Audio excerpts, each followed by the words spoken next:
We call her, or the house, the old lady, and it has its own life a little bit. Because especially in the wintertime, Svalbard can be really harsh. The weather can be insane here. This house was so important over decades for people and so loved by people that it's really, I think it's sending out this energy. When you come in, a lot of people say, oh, we didn't expect that, and we feel like home. After the Second World War, when Svalbard was abandoned, nobody was permanently living up here.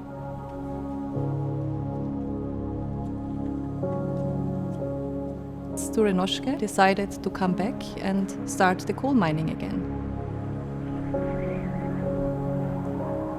Huset is now 72 years old. It was built between 1948 to 1951. Huset is one of the few buildings actually that is built from bricks and concrete. And we estimate it has about 1,000 square meters each level. I like to say always the last 72 years, Huset gave the people what they needed when they needed it. Huset is called the heart of the city, a place there where everyone will be treated equally, where we can provide people with everything they need. And the first couple running Huset was Richard and Petra Knudsen, and they opened the bistro as a cafe. They were serving a few days per week self-made cakes and cookies and coffee. We had shops for hunting, sports equipment.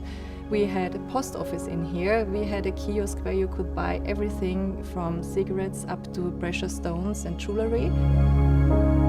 Here in the cinema, where we are right now, was also the church. This room, our cinema, it's the only room which is original from '51. We had the school in here until the population got so big that they had to build a real school, and at the end there were about 57 pupils in Huset. We had everything in here. There were weddings, funerals, we had community meetings, the nightclub. And then I think they understood that the coal miners, some of them couldn't cook and they didn't have anyone. So they started to serve warm food in there. Roar Holm was actually the first one who opened a restaurant, where our restaurant, our fine dining restaurant is now. And he actually was also serving the first type of wine to the guests.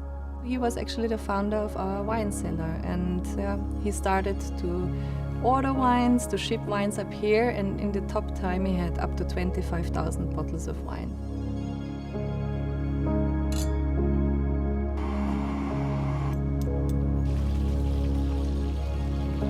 Some people get very surprised when they come in here and they eat our food, and because they're not really expecting it in the middle of nowhere.